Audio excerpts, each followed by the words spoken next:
شروع اللہ کا نام لے کر جو بڑا مہربان نہایت رحم والا ہے۔ حامیم، کتاب روشن کی قسم کہ ہم نے اس کو قرآن عربی بنایا ہے تاکہ تم لوگ سمجھو، اور یہ بڑی کتاب یعنی لوح محفوظ میں ہمارے پاس لکھی ہوئی اور بلند مرتبہ ہے، حکمت والی ہے۔ تو کیا ہم پھیر دیں گے تمہاری طرف سے یہ کتاب نصیحت موڑ کر اس بنا پر کہ تم ایسے لوگ ہو جو حد پر نہیں رہتے؟ اور ہم نے پہلے لوگوں میں بھی بہت سے پیغمبر بھیجے تھے، اور جو پیغمبر بھی ان کے پاس آتا تھا تو وہ اس سے ضرور تمسخر کرتے تھے، تو جو ان میں سخت زور والے تھے ان کو ہم نے ہلاک کر دیا، اور پہلے لوگوں کی حالت گزر چکی۔ اور اگر تم ان سے پوچھو کہ آسمانوں اور زمین کو کس نے پیدا کیا ہے تو کہہ دیں گے کہ ان کو غالب اور علم والے اللہ نے پیدا کیا ہے، جس نے تمہارے لیے زمین کو بچھونا بنایا اور اس میں تمہارے لیے رستے بنائے تاکہ تم راہ راست پر چلو، اور جس نے ایک اندازے کے ساتھ آسمان سے پانی نازل کیا، پھر ہم نے اس سے مردہ زمین کو زندہ کیا، اسی طرح تم زمین سے نکالے جاؤ گے۔ اور وہی ہے جس نے سب چیزوں کے جوڑے بنائے اور تمہارے لیے کشتیاں اور چوپائے بنائے جن پر تم سوار ہوتے ہو تاکہ تم ان کی پیٹھ پر چڑھ بیٹھو، اور جب اس پر بیٹھ جاؤ پھر اپنے پروردگار کے احسان کو یاد کرو اور کہو کہ وہ ذات پاک ہے جس نے اس کو ہمارے زیر فرمان کر دیا اور ہم میں طاقت نہیں تھی کہ اس کو بس میں کر لیتے، اور ہم اپنے پروردگار کی طرف لوٹ کر جانے والے ہیں۔ اور انہوں نے اس کے بندوں میں سے اس کے لیے اولاد مقرر کی، بے شک انسان سراسر ناشکرا ہے۔ کیا اس نے اپنی مخلوقات میں سے خود تو بیٹیاں لیں اور تم کو چن کر بیٹے دے دیے؟ حالانکہ جب ان میں سے کسی کو اس ہستی کی یعنی لڑکی کی خوشخبری دی جاتی ہے جو انہوں نے اللہ کے لیے بیان کی ہے تو اس کا چہرہ سیاہ پڑ جاتا ہے اور وہ اندر ہی اندر گھٹنے لگتا ہے۔ کیا وہ ہستی جو زیوروں میں پرورش پائے اور جھگڑے کے وقت بات نہ کر سکے اللہ کی اولاد ہو سکتی ہے؟ اور انہوں نے فرشتوں کو کہ وہ رحمان کے بندے ہیں اس کی بیٹیاں ٹھہرایا۔ کیا یہ ان کی پیدائش کے وقت حاضر تھے؟ ان قریب ان کی شہادت لکھ لی جائے گی اور ان سے باس پرس کی جائے گی، اور کہتے ہیں اگر رحمان چاہتا تو ہم ان کو نہ پوچھتے، ان کو اس کا کچھ علم نہیں، یہ تو صرف اٹکلیں دوڑا رہے ہیں۔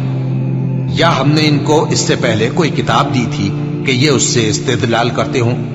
بلکہ کہنے لگے کہ ہم نے اپنے باپ دادا کو ایک طریقے پر پایا ہے اور ہم انہی کے قدم بقدم چل رہے ہیں، اور اسی طرح ہم نے تم سے پہلے کسی بستی میں کوئی خبردار کرنے والا نہیں بھیجا مگر وہاں کے خوشحال لوگوں نے کہا کہ ہم نے اپنے باپ دادا کو ایک راہ پر پایا ہے اور ہم قدم بقدم انہی کے پیچھے چلتے ہیں۔ پیغمبر نے کہا اگرچہ میں تمہارے پاس ایسا دین لایا ہوں کہ جس رستے پر تم نے اپنے باپ دادا کو پایا وہ اس سے کہیں زیادہ سیدھا رستہ دکھاتا ہو، تو کہنے لگے کہ جو دین تم دے کر بھیجے گئے ہو ہم اس کو نہیں ماننے کے، تو ہم نے ان سے انتقام لیا، سو دیکھ لو کہ جھٹلانے والوں کا انجام کیسا ہوا۔ اور جب ابراہیم نے اپنے باپ اور اپنی قوم سے کہا کہ جن چیزوں کو تم پوجتے ہو میں ان سے بیزار ہوں، ہاں جس نے مجھ کو پیدا کیا وہی مجھے سیدھے رستے پر لے چلے گا، اور یہی بات وہ اپنے بعد اپنی اولاد میں چھوڑ گئے تاکہ وہ اللہ کی طرف رجوع رہیں۔ بات یہ ہے کہ میں ان کفار کو اور ان کے باپ دادا کو مال و متاع دیتا رہا یہاں تک کہ ان کے پاس حق اور صاف صاف بیان کرنے والا پیغمبر آ پہنچا، اور جب ان کے پاس حق یعنی قرآن آیا تو کہنے لگے کہ یہ تو جادو ہے اور ہم اس کو نہیں ماننے کے، اور یہ بھی کہنے لگے کہ یہ قرآن ان دونوں بستیوں یعنی مکے اور طائف میں سے کسی بڑے آدمی پر کیوں نازل نہ کیا گیا؟ کیا یہ لوگ تمہارے پروردگار کی رحمت کو بانٹتے ہیں؟ ہم نے ان میں ان کی معیشت کو دنیا کی زندگی میں تقسیم کر دیا اور ایک کے دوسرے پر درجے بلند کیے تاکہ ایک دوسرے سے خدمت لے، اور جو کچھ یہ جمع کرتے ہیں تمہارے پروردگار کی رحمت اس سے کہیں بہتر ہے۔ اور اگر یہ خیال نہ ہوتا کہ سب لوگ ایک ہی جماعت ہو جائیں گے تو جو لوگ اللہ سے انکار کرتے ہیں ہم ان کے گھروں کی چھتیں چاندی کی بنا دیتے اور سیڑھیاں بھی جن پر وہ چڑھتے، اور ان کے گھروں کے دروازے بھی اور تخت بھی جن پر تکیہ لگاتے ہیں، اور یہ سب چیزیں سونے کی بھی بنا دیتے، اور یہ سب دنیا کی زندگی کا تھوڑا سا سامان ہے، اور آخرت تمہارے پروردگار کے ہاں پرہیزگاروں کے لیے ہے۔ اور جو کوئی رحمان کی یاد سے آنکھیں بند کر لے یعنی تغافل کرے ہم اس پر ایک شیطان مقرر کر دیتے ہیں تو وہ اس کا ساتھی ہو جاتا ہے، اور یہ شیطان ان کو رستے سے روکتے رہتے ہیں اور وہ سمجھتے ہیں کہ وہ سیدھے رستے پر ہیں، یہاں تک کہ جب وہ ہمارے پاس آئے گا تو اس شیطان سے کہے گا کہ اے کاش مجھ میں اور تجھ میں مشرق و مغرب کا فاصلہ ہوتا، تو برا ساتھی ہے۔ اور جب تم ظلم کرتے رہے تو آج تمہیں یہ بات فائدہ نہیں دے سکتی کہ تم سب عذاب میں بھی شریک ہو، تو کیا تم بہرے کو سنا سکتے ہو یا اندھے کو رستہ دکھا سکتے ہو، اور جو کھلی گمراہی میں ہو اسے راہ راست پر لا سکتے ہو؟ پھر اے پیغمبر، اگر ہم تم کو وفات دے کر اٹھا لیں تو بھی ان لوگوں سے تو ہم انتقام لے کر رہیں گے، یا تمہاری زندگی ہی میں تمہیں وہ عذاب دکھا دیں گے جس کا ہم نے ان سے وعدہ کیا ہے، کیونکہ ہم ان پر قابو رکھتے ہیں۔ پس تمہاری طرف جو وحی کی گئی ہے اس پر مضبوطی سے جمے رہو، بے شک تم سیدھے رستے پر ہو، اور یہ قرآن تمہارے لیے اور تمہاری قوم کے لیے نصیحت ہے، اور لوگوں تم سے ضرور عنقریب پرسش ہوگی۔ اور اے نبی، جو اپنے پیغمبر ہم نے تم سے پہلے بھیجے ہیں ان کے احوال دریافت کر لو کہ کیا ہم نے رحمان کے سوا اور معبود ٹھہرائے تھے کہ ان کی عبادت کی جائے؟ اور ہم نے موسیٰ کو اپنی نشانیاں دے کر فرعون اور اس کے درباریوں کی طرف بھیجا، تو انہوں نے کہا کہ میں پروردگار عالم کا بھیجا ہوا ہوں۔ پھر جب وہ ان کے پاس ہماری نشانیاں لے کر آئے تو وہ ان نشانیوں پر ہنسنے لگے، اور جو نشانی ہم ان کو دکھاتے وہ پہلی سے بڑی ہوتی تھی، اور ہم نے ان کو عذاب میں پکڑ لیا تاکہ باز آئیں، اور کہنے لگے کہ اے جادوگر، اس عہد کے مطابق جو تیرے پروردگار نے تجھ سے کر رکھا ہے اس سے دعا کر، بے شک ہم ہدایت یاب ہوں گے۔ سو جب ہم نے ان سے عذاب دور کر دیا تو وہ عہد شکنی کرنے لگے، اور فرعون نے اپنی قوم سے پکار کر کہا کہ اے قوم، کیا مصر کی حکومت میرے ہاتھ میں نہیں ہے، اور یہ نہریں جو میرے محلوں کے نیچے بہ رہی ہیں میری نہیں ہیں؟ کیا تم دیکھتے نہیں؟ بے شک میں اس شخص سے جو کچھ عزت نہیں رکھتا اور صاف گفتگو بھی نہیں کر سکتا کہیں بہتر ہوں۔ تو اس پر سونے کے کنگن کیوں نہ اتارے گئے،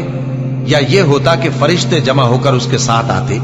غرض اس نے اپنی قوم کو بے عقل کر دیا اور ان لوگوں نے اس کی بات مان لی، بے شک وہ نافرمان لوگ تھے۔ پھر جب انہوں نے ہم کو خفا کیا تو ہم نے ان سے انتقام لیا اور ان سب کو ڈبو کر چھوڑا، سو ان کو گئے گزرے کر دیا اور بعد میں آنے والوں کے لیے عبرت بنا دیا۔ اور جب مریم کے بیٹے عیسیٰ کا حال بیان کیا گیا تو تمہاری قوم کے لوگ اس سے چلا اٹھے اور کہنے لگے کہ بھلا ہمارے معبود اچھے ہیں یا وہ یعنی عیسیٰ؟ انہوں نے جو ان عیسیٰ کی مثال تم سے بیان کی ہے تو صرف جھگڑنے کو، حقیقت یہ ہے کہ یہ لوگ ہیں ہی جھگڑالو۔ وہ تو ہمارے ایسے بندے تھے جن پر ہم نے فضل کیا، اور بنی اسرائیل کے لیے ان کو اپنی قدرت کا نمونہ بنا دیا، اور اگر ہم چاہتے تو تم میں سے فرشتے بنا دیتے جو تمہاری جگہ زمین میں رہتے، اور وہ یعنی عیسیٰ قیامت کی نشانی ہے۔ تو کہہ دو کہ لوگوں اس میں شک نہ کرو اور میرے پیچھے چلو، یہی سیدھا رستہ ہے، اور کہیں شیطان تم کو اس سے روک نہ دے، وہ تو تمہارا علانیہ دشمن ہے۔ اور جب عیسیٰ نشانیاں لے کر آئے تو فرمایا کہ میں تمہارے پاس دانائی کی کتاب لے کر آیا ہوں، نیز اس لیے کہ بعض باتیں جن میں تم اختلاف کرتے ہو تم کو سمجھا دوں۔ سو اللہ سے ڈرو اور میرا کہا مانو، کچھ شک نہیں کہ اللہ ہی میرا اور تمہارا پروردگار ہے، بس اسی کی عبادت کرو، یہی سیدھا رستہ ہے۔ پھر کتنے فرقے ان میں سے الگ الگ ہو گئے، سو جو لوگ ظالم ہیں ان کے لیے درد دینے والے دن کے عذاب سے خرابی ہے۔ یہ صرف اس بات کے منتظر ہیں کہ قیامت ان پر ناگہاں آ موجود ہو اور ان کو خبر تک نہ ہو۔ جو آپس میں دوست ہیں اس روز ایک دوسرے کے دشمن ہوں گے، مگر پرہیزگار کہ وہ باہم دوست ہی رہیں گے۔ میرے بندو، آج تمہیں نہ کچھ خوف ہے اور نہ تم غمناک ہوگے۔ جو لوگ ہماری آیتوں پر ایمان لائے اور فرمانبردار بن گئے ان سے کہا جائے گا کہ تم اور تمہاری بیویاں عزت و احترام کے ساتھ بہشت میں داخل ہو جاؤ۔ ان پر سونے کی تشتریوں اور پیالوں کا دور چلے گا، اور وہاں جو جی چاہے اور جو آنکھوں کو اچھا لگے موجود ہوگا۔ اور اے اہل جنت، تم اس میں ہمیشہ رہو گے، اور یہ جنت جس کے تم مالک بنا دیے گئے ہو تمہارے اعمال کا صلہ ہے۔ یہاں تمہارے لیے بہت سے میوے ہیں جن کو تم کھاؤ گے، اور گناہگار یعنی کفار ہمیشہ دوزخ کے عذاب میں رہیں گے۔